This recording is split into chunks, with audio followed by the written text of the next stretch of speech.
those over the last couple years.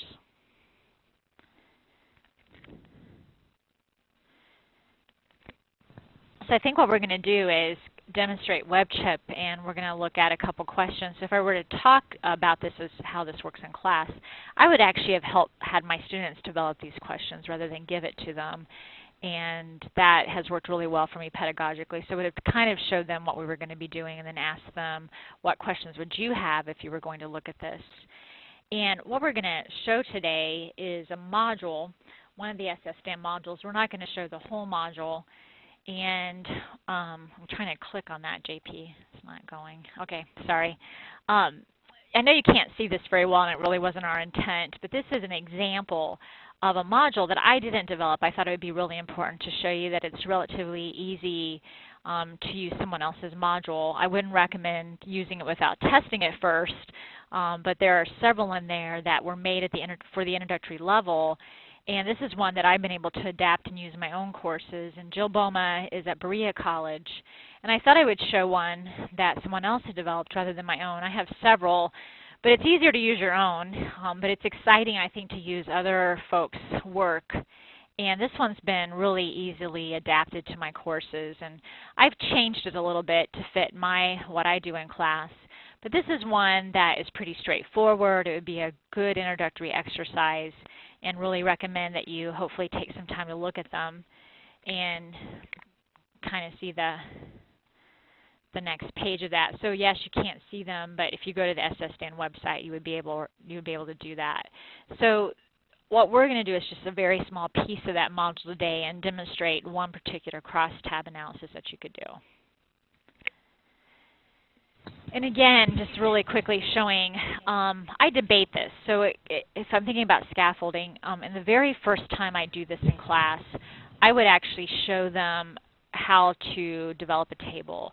So for example, in the table with education and earnings, I would actually have a discussion about putting your independent variable in your columns and putting your dependent variable in your rows and percentage down. And there's a big debate in the literature about whether or not you should do this or not. But if this were the first exercise I was going to use in my class, I would actually have developed this or pull up a table and have a discussion on where would I put education in this table, where would I put earnings. And again, the more you can question the students and have them make decisions about this, the better. But this would be definitely a first introductory exercise. As I scaffold in a course, I would eventually not tell them what to do with independent and dependent variable and even allow for mistakes. Oftentimes students put them in the wrong place and they percentage incorrectly, but it ends up being a really good learning experience for students.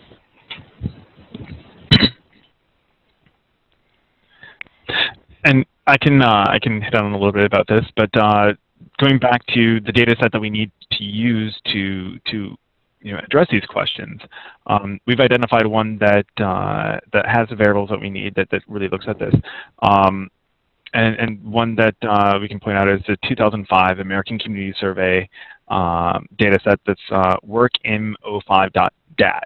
Now we have somewhat cryptic data set names because originally we were limited on, some of you might remember this, but we were limited to 8 characters.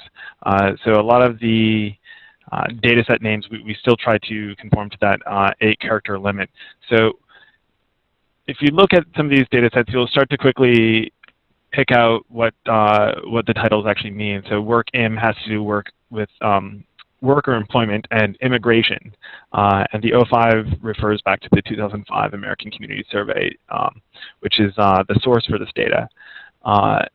As you can see from the next bullet point, that this looks at full-time, year-round civilian workers, age 25 plus, for race, gender, age, immigration, education, and earnings variables.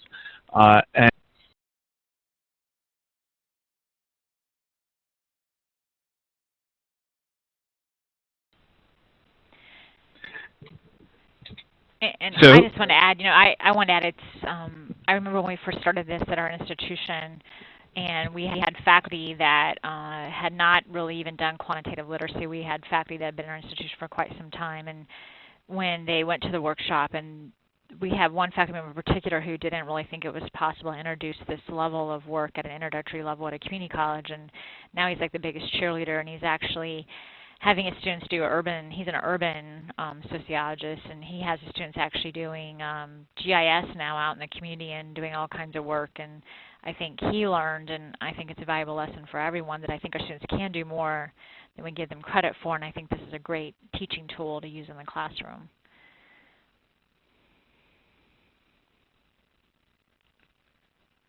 All right. Well, with that, I did just want to say that please feel free to contact us here at SSDAN. We really are here to help. We're happy to suggest any modules that might be relevant to your classes, or any data sets that you could use for developing a module.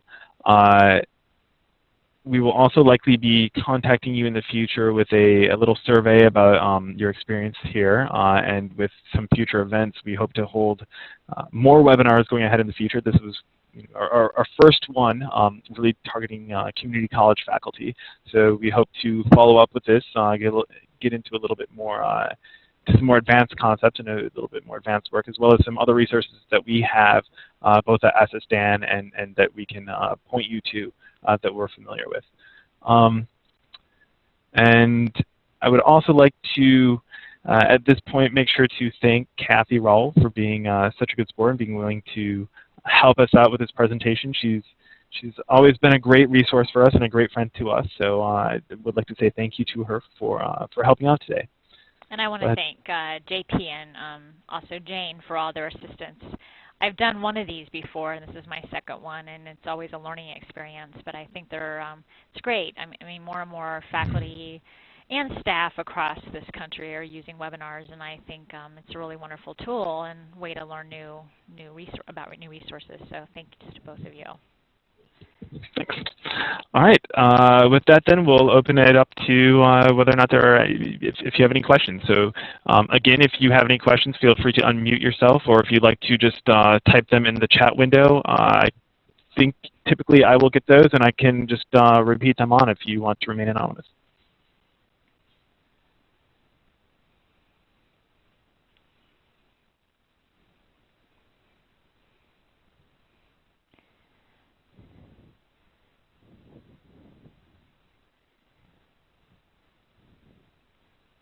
All right, I don't think, it doesn't look like we have any questions, so I think we can go ahead and wrap this up. Thank you everyone for joining us, and we'll send you an email shortly with the recording of this webinar and probably with the survey in a few days. Thank you very much. And thanks everyone.